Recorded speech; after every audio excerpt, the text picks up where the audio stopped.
My name's Kenny Dill, and I work as a chef de partie at Flight World Dining and Wine. And today we're here in my home here in Nashville, Tennessee, right on the Harpeth River.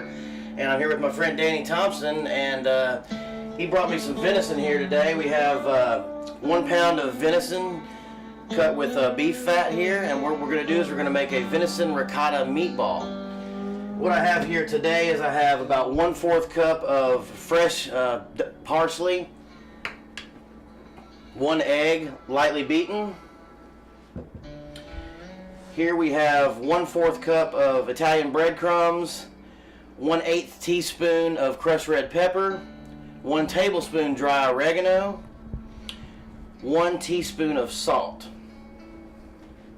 Now next, what we're going to do is we're going to incorporate all these ingredients directly into the venison, just like this. 1 egg lightly beaten.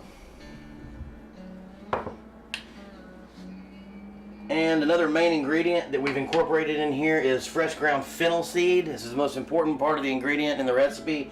You can buy that in Kroger, Publix, in the spice area. You want to fresh grind that, and I've already ground it. I have a pepper grinder here, so you can grind that up. We're going to incorporate all this and mix this in.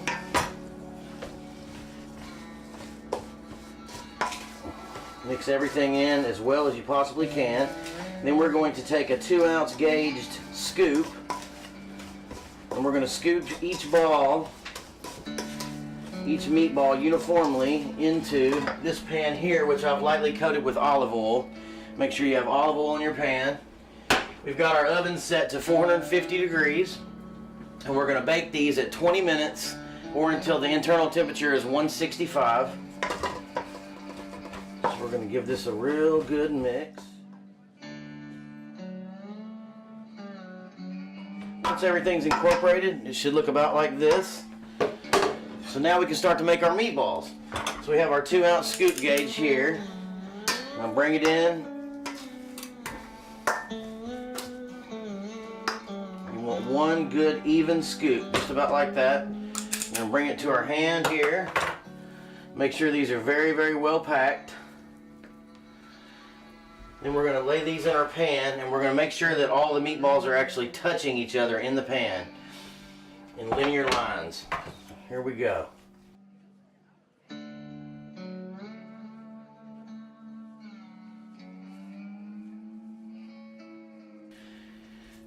you want these to be around the size of a golf ball, maybe slightly smaller.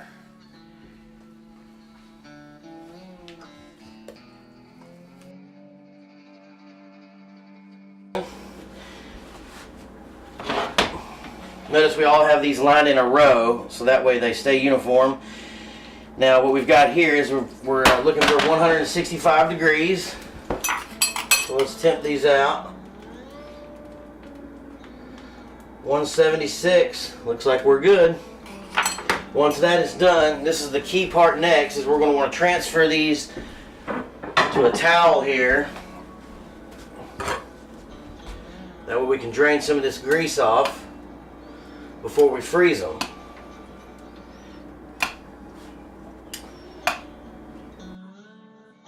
This is very important, so you don't want to freeze them all greasy. Remember, we cook these at 450, so that way we get a nice sear on the outside as well.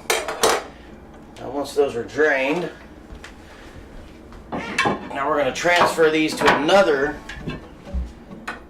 dish, and then we're going to stick them directly in the freezer, and we're going to freeze them out in the open in the freezer, so that way that when we bag them up they won't all stick together. So we don't want to bag them and then freeze them.